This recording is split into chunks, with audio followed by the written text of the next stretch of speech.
कहते हैं दिल्ली दिल बरों की है, दिल जलों की है।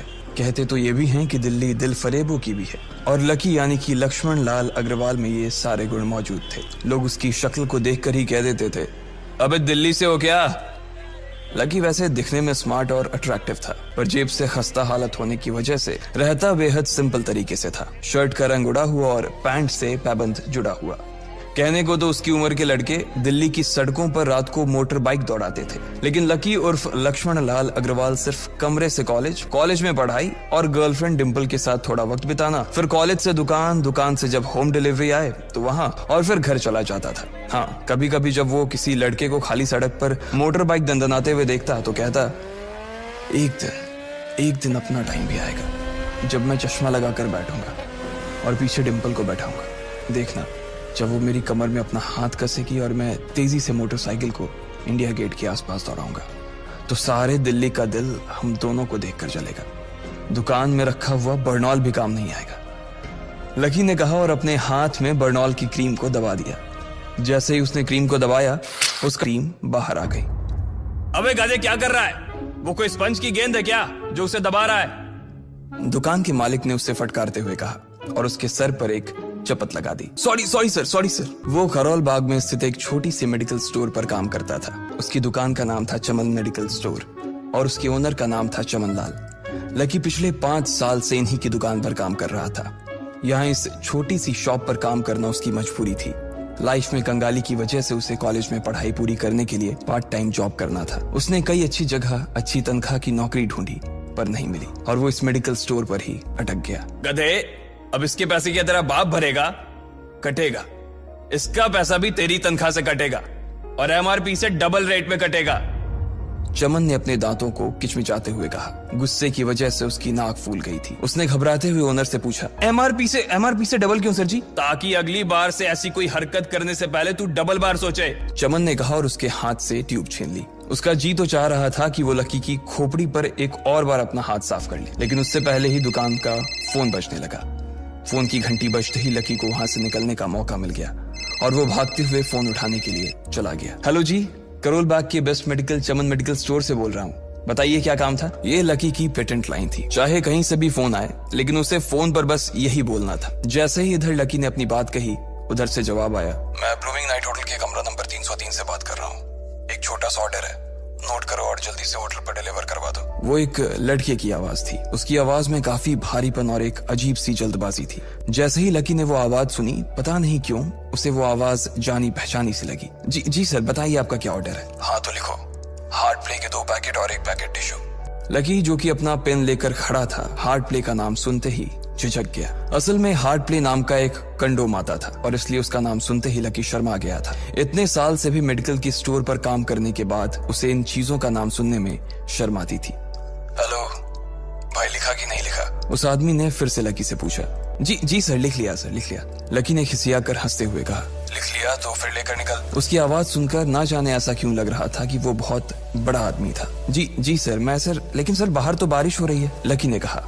उसने देखा कि बाहर बहुत तेज बारिश हो रही थी। उनकी दुकान के सामने पानी भर गया था और तेज हवाओं की वजह से चमन मेडिकल स्टोर का बोर्ड भी गिर गया था। लकी को लग रहा था कि वो इतनी तेज बारिश में अभी एकदम से तो नहीं निकल पाएगा, तो उसने उस लड़के को समझाते हुए कहा, सर मैं ऑर्डर तो ले आऊंगा पर थोड़ा टाइम लग जाएगा, बारिश थोड़ी थम जाए आप। इससे पहले कि वो कुछ आगे बोल पाता, फोन पर लड़का बोल पड़ा, तुम्हारे मालिक को पता है कि तुम मल्होत्रा जी के लड़के को मना कर रहे हो? हाँ पता है, बारिश हो रही है, इसलिए सारा सामान अच्छे से थैली में पैक करके लाना और लेट नहीं होना चाहिए, समझे? उस लड़के ने कहा और इससे पहले कि लकी आगे कुछ कह पाता, उसने फोन काट दिया। उधर से लकी के दुकान का ओनर उसे घूर कर देखा जा रहा था। लकी के हाथ में पेन और पेपर देखकर ही वो समझ गया था कि उसके पास कोई ऑर्डर आया था। आज वैसे भी इतनी बरसात होने की वजह से सुबह से इक्का दुक्का ग्राहक ही दुकान पर आए थे। ऐसे में उसकी दुकान का मालिक एक भी ऑर्डर को छोड़ना नहीं चाहता था। वो लकी को देख रहा था और लकी बारिश की ओर देख रहा था। बारिश का बहाना नहीं चलेगा, जाना पड़ेगा, चमन लाल ने कहा। मैं बहाना नहीं कर रहा सर, थोड़ी बारिश धीमी हो जाए तो मैं चला जाऊंगा। अभी आप खुद ही देखिए कितनी तेज बारिश है। वो पता नहीं कोई मिस्टर मल्होत्रा का कोई बेटा कुछ ज्यादा ही जल्दी में था, मैं साइकिल से तो पहुंच नहीं पाऊंगा इतनी जल्दी। लकी ने उनकी ओर देखते हुए कहा, क्या कहा? मिस्टर मल्होत्रा जी का बेटा? तू मेरी दुकान बंद करवाएगा क्या? अभी क्या भी निकल उनका ऑर्डर लेके, वो हमारे बहुत पुराने कस्टमर है, चमन ने कहा। पर लकी ने कहा ही था कि चमन बोला, पर कुछ नहीं, तू मेरी मोटरसाइकिल ले जा, उसने गुस्से में कहा। अरे सर जी, 200 के ऑर्डर में मुश्किल से 40 रुपए बचेंगे, इससे 3 गुने का तो पेट्रोल ही लग जाएगा, और अगर गाड़ी रास्ते में बंद हो गई तो अलग से खर्चा, लकी ने समझाते हुए कहा। वो जानता था कि उसका मालिक इन सब बातों पर ध्यान नहीं देने वाला। चमन लाल बोला, कोई बात नहीं, तू जा, चाहे जो हो जाए, ग्राहक नाराज नहीं होना चाहिए, और वैसे भी वो मल्होत्रा जी का बेटा है। चमन लाल ने मोटरसाइकिल की चाबी लकी की ओर उछालते हुए कहा। लकी ने चाबी ली। उसे देखकर उसके अंदर मिक्स फीलिंग आ गई। एक तो वो बहुत खुश हुआ कि बड़े दिनों बाद बाइक चलाने को मिलेगी, पर वहीं दूसरी तरफ दुखी इसलिए हुआ कि बाइक मिली भी तो ऐसी तेज बारिश में, अगर खराब हो गई तो इसकी चपत भी उसके सिर पर ही पड़ेगी। वो मुंह लटकाकर रेनकोट और हेलमेट पहनते हुए वहां से निकल गया। बाहर आकर बाइक को देखा तो लकी ने मन में सोचा, चलो ठीक है, जो होगा देखा जाएगा, कम से कम बाइक तो चलाने को मिल रही है। दरअसल लकी इतने साल काम करने के बाद भी अपने लिए एक मोटरसाइकिल नहीं ले पाया था। लकी की तनख्वाह ही इतनी भर थी कि सिर्फ उसके कमरे का किराया, उसकी साइकिल में डालने वाली हवा का खर्च, बिजली पानी का बिल और डिम्पल के साथ महीने में 1-2 बार बाहर खाने का खर्चा ही निकल पाता था। उसे डिम्पल की कही बात अक्सर याद आती थी। लकी, अगर अगले 2 महीने में तूने बाइक नहीं खरीदी ना तो मैं तेरे से ब्रेकअप कर लूंगी, देखना। असल में डिम्पल को लकी के साथ बाइक पर घूमने की बड़ी तमन्ना थी। लकी की इस उजाड़ जिंदगी में एक वही तो थी जिसके लिए जिंदा रहने को उसका जी चाहता था। जब भी वो उससे बाइक की बात करती तो लकी डिम्पल की इस बात को हंसकर टाल देता था।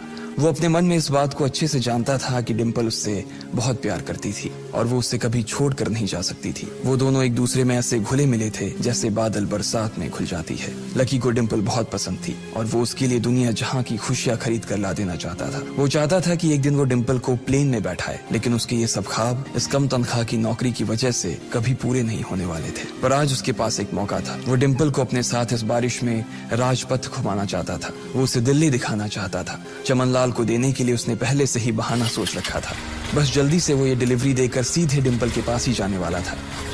उसने होटल ब्लूमिंग नाइट के बाहर मोटर बाइक पार्क की और सीधे होटल के अंदर चला गया। लकी ने रिसेप्शन पर पहुंचकर नमस्ते करते हुए रिसेप्शनिस्ट को बोला, जी मैं चमन मेडिकल स्टोर से आया हूँ, रूम नंबर 303 का ऑर्डर था सर। रिसेप्शन पर खड़ा आदमी उसके हाथ में काली थैली को देखकर समझ गया था कि उसमें क्या था और वो मंद ही मंद मुस्कुराते हुए बोला, 3rd फ्लोर पर है, लिफ्ट से चले जाओ, रेनकोट यहीं उतार देना। जैसा उस आदमी ने कहा लकी ने ठीक वैसा ही किया और लिफ्ट में चढ़ने के कुछ ही देर बाद वो 3रे माले पर पहुंच गया था। वो रूम नंबर 303 के बाहर पहुंचा और उसने डोरबेल बजाई। जैसे ही दरवाजा खुला लकी ने थैली आगे बढ़ाते हुए कहा, नमस्ते, मैं चमन मेडिकल स्टोर से लकी, ये आपका। इससे पहले कि लकी आगे कुछ कह पाता उसकी आंखें फटी की फटी रह गई थी। उसने अपने सामने जो देखा उसके बाद उसे ऐसा लगा कि बंद छत के नीचे भी उसके ऊपर आसमान से आकर एक जोरदार बिजली गिर गई थी। उसके सामने एक लड़की खड़ी थी। वो लड़की और कोई नहीं बल्कि उसकी गर्लफ्रेंड डिम्पल ही थी। उसने एक पर्पल कलर का नाइट गाउन पहन रखा था। उसके काले घने बाल गीले थे और उसने उन्हें अपने कंधे पर फैला रखा था। उसकी खुशबू से ही ये चीज साफ पता चल रही थी कि वो अभी अभी नहा कर आई थी। डिम्पल, तुम यहाँ क्या कर रही हो? लकी को अपनी आंखों पर विश्वास ही नहीं हो रहा था। उसने 2 बार अपनी पलकें झपका कर देखा, लेकिन दोनों बार ही उसे अपने सामने डिम्पल ही नजर आई। तुम यहाँ क्या मेरा पीछा करते हुए आए हो लकी? डिम्पल ने उल्टा उसी के ऊपर पलटवार करते हुए कहा। लकी को देखकर उसके दिल की धड़कन भी तेज हो गई थी। उसे उम्मीद नहीं थी कि लकी यहाँ आ जाएगा। उसने ना तो सुबह से उसे फोन किया था और ना ही उसके मैसेज का कोई जवाब दिया था। वो अपने मन में सोचकर बैठी थी कि वो अगले दिन खुद ही उससे मिलकर बोल देगी कि उसकी तबीयत खराब थी। डिम्पल बेबी, क्या हो गया? किससे बात कर रही हो? अचानक से एक गबरू जवान सा लड़का दरवाजे के पास आकर खड़ा हो गया था। उसने बनियान पहन रखी थी। लकी उसे पहचान गया था। साले राहुल के बच्चे, तेरी हिम्मत कैसे हुई मेरी डिम्पल को हाथ लगाने की? लकी ने जैसे ही राहुल को देखा उसके तन बदन में मानो आग सी लग गई थी। वो उसे इस वक्त इतना बुरा मारना चाहता था, इतना बुरा पीटना चाहता था जिसकी कोई हद सीमा नहीं थी। लकी जिस कॉलेज में पढ़ता था राहुल और डिम्पल भी उसी में पढ़ते थे और वो कॉलेज राहुल के फादर का ही था। डिम्पल ने राहुल के पिता की एक कंपनी में जॉब पकड़ ली थी और राहुल उस पर बहुत लाइन मारता था।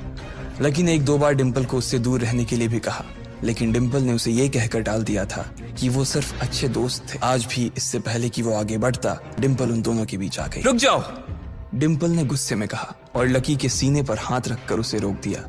लकी लंबी सांसें ले रहा था और कुछ ही सांसों के बाद उसका गुस्सा शांत हो गया।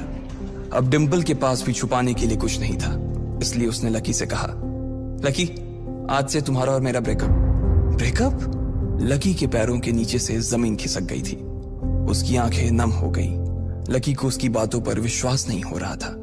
उसने डिम्पल की ओर देखा और बोला, डिम्पल, हम पिछले 1 साल से एक दूसरे के साथ हैं और तुम हो कि मुझसे ब्रेकअप करना चाहती हो। अरे मैं तो तुम्हारे लिए नई बाइक लेने वाला था। चल रहने दे, आज ही याद आई है तुझे बाइक की। अरे तेरे पास मुझे बाहर घुमाने के लिए, खिलाने पिलाने के लिए पैसे तो है नहीं, तू कहां से लेगा बाइक? और अगर ले भी लेगा तो उसमें पेट्रोल कहां से डलवाएगा? तेरी 8,000 रुपए महीने की नौकरी, उसमें होगा ये सब? लोग हंसते हैं मेरे ऊपर जब मैं सरोजनी में तेरे साथ घूमती हूँ। मैं ऐसी लाइफ नहीं जीना चाहती लकी। मैं तेरी तरह गरीब नहीं रहना चाहती। तूने मुझे फंसाया था, उल्लू बनाया था तूने मुझे, इसलिए मैंने राहुल से मैचअप कर लिया है। आज से यही मेरा बॉयफ्रेंड है। डिम्पल ने गुस्से में कहा। अच्छा तो बेबी ये है तुम्हारा वो बेकार सा एक्स बॉयफ्रेंड? राहुल ने पूछा और डिम्पल के बगल में आकर खड़ा हो गया। फिर उसने लकी के हाथ से थैली उठाई और उसमें से हार्ड प्ले का पैकेट निकालकर उसे चिढ़ाने के लिए उसे हवा में लहराने लगा। बाप रे, इससे बदकिस्मत इंसान इस दुनिया में और कौन होगा? राहुल ने उसकी टांग खींचते हुए कहा। लकी के पास उसकी बात का कोई जवाब नहीं था। उसने गुस्से से डिम्पल की ओर देखा और अपनी हाथों की मुट्ठी भींच ली। फिर वो वहां से निकल गया। अबे पैसे तो ले जा, सब कुछ फ्री में देता जाएगा क्या? राहुल ने जोर से ठहाके लगाते हुए कहा, लेकिन लकी बिना उसकी बात सुनते ही निकल गया। उसके दिमाग में डिम्पल के कहे शब्द गूंज रहे थे। उसने कभी सपने में नहीं सोचा था कि डिम्पल उसके साथ कुछ ऐसा भी कर सकती थी। जिस इंसान के लिए वो इतना कुछ करना चाह रहा था, उसे उसकी कोई कदर ही नहीं थी। लकी इतना हताश हो गया था कि बुरी तरह से रोने लगा। इस बार वो लिफ्ट से नहीं बल्कि सीढ़ियों से नीचे उतरा और एक ही एक सीढ़ी उतरने के साथ उसके आंसू आंखों से छलकते जा रहे थे। जब उसकी आवाज सुनकर कुछ लोग अपने कमरे से बाहर आए तो लकी ने तुरंत अपने आंसू पोंछे और तेजी से वहां से भाग गया। उसे जिंदगी में पहली बार प्यार हुआ था और पैसों की कमी की वजह से ना सिर्फ उसका प्यार बल्कि उसकी पूरी जिंदगी बर्बाद हो गई थी।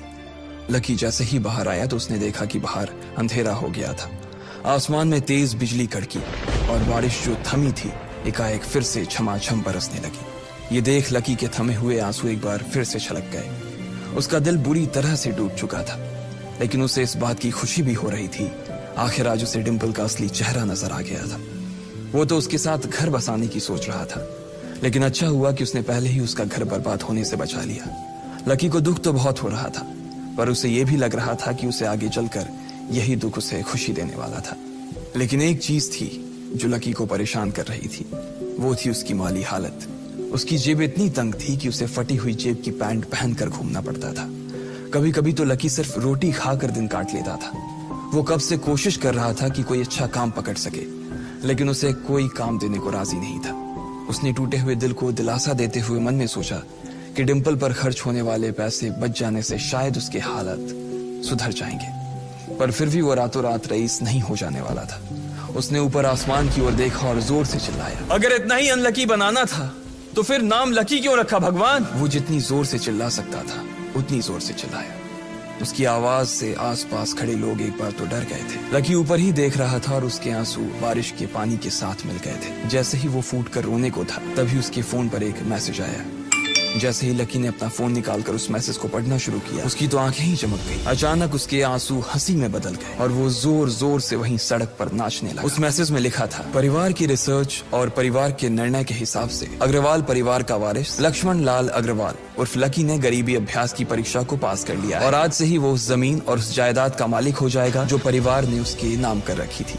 ये एक ऐसा मैसेज था। आखिर कौन था लकी? क्या थी उसकी असलियत? और वो कैसे रातों रात ही अनलकी से लकी हो गया था? क्या होंगे इन सभी सवालों के जवाब? कमेंट बॉक्स में कमेंट करके जरूर बताएं और सभी सवालों के जवाब को जानने के लिए सुनते रहिए इंस्टा मिलीनियर्स।